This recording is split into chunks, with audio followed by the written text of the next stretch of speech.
The doctor is in. Hi guys, it's Dr. Sal from DrSecrets.com. Thank you so much for joining in. Today we're going to take a look at how to measure your pulse and take it. In this episode I'm going to show you a really simple method that I use myself for taking pulses. And there may be a number of different reasons why you may want to measure your pulse. Maybe it's to check your response to exercise, or maybe you're feeling anxious. Maybe you felt a little funny in your chest and you just want to know that your ticker is working okay.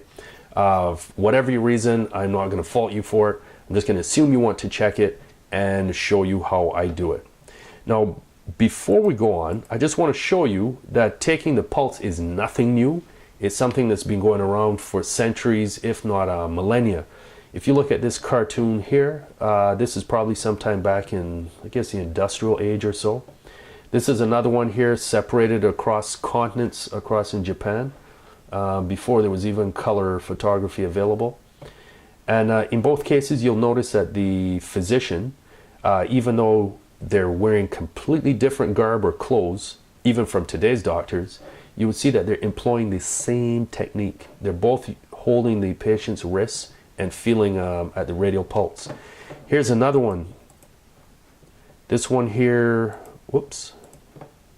This one here probably looks to me like an oil painting, probably done in the Renaissance or Dark Ages or something like that. And this one here speaks to me as even being older. This is an Arabic text. Again, notice even though the clothing of the physicians is completely changed in their surroundings, the technique is still the same. They're holding the wrists and feeling for that pulse. So that's the technique that I'm going to show you that's been around now for at least 1,000 years. Now, that's not the only game in town. There's other places that you can check it too. So if you look at this model here, the most common place that will do it is here, the radial pulse. So that is here. So here's my thumb, put 2 fingers there, and you can feel the plumbing bouncing. It goes like boop, boop, boop. That is your radial pulse. That's the most common spot for checking it. So again, on this model here, that would be here. Another place you can do it is the brachial pulse here, up in the elbow crease. So that would be up here, which is also coincidentally where you would also measure your blood pressure from with a cuff. And then another spot you can check it is in the neck, at your carotid artery here. So again, neck, elbow, wrist, and then you can also come further down and do it in the groin here. Feel your femoral artery pulse. But usually, because the groin is kind of unhygienic and messy and so forth, you usually wouldn't do it there, even on yourself. It's much easier to just do it neck or wrist. So in this illustration here, this individual actually has their fingers kind of high up. When I'm doing it, it's actually usually low down about here. I'm not sure what they're trying to feel there, but anyway. Now, in terms of actually measuring it, what we're measuring is how many beats, so how many waves of blood pressure pass that point in 60 seconds, in 1 minute. And that's how we measure heart rate. So there's several different ways you can do it. The most accurate method is to run it for 60 seconds. So you put your fingers on, you start counting every time you feel a beat for 60 seconds. And at the conclusion of that 60 seconds, that is your heart rate. However, who has 60 seconds to just stand around counting beats? I can think of better ways of spending my time. So some simpler rules of thumb is you can count for 6 seconds and then multiply by 10. So say you counted for 6 seconds, you get 6, multiply it by 10, heart rate is 60. Easy peasy.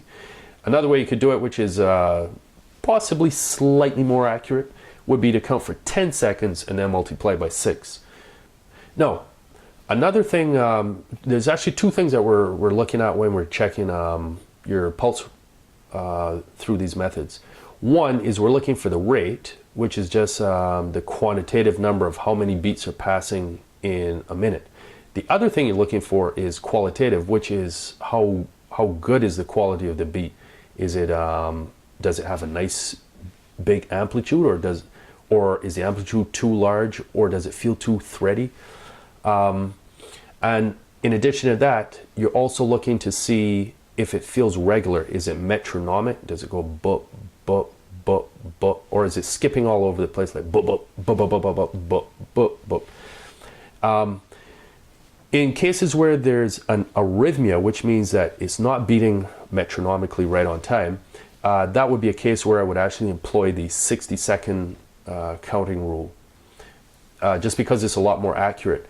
The cheating systems of 6 seconds and 10 seconds is assuming that the pulse that you feel in that short space of time is representative of if you did it over a much longer span of time, which is not true in somebody who's having an arrhythmia.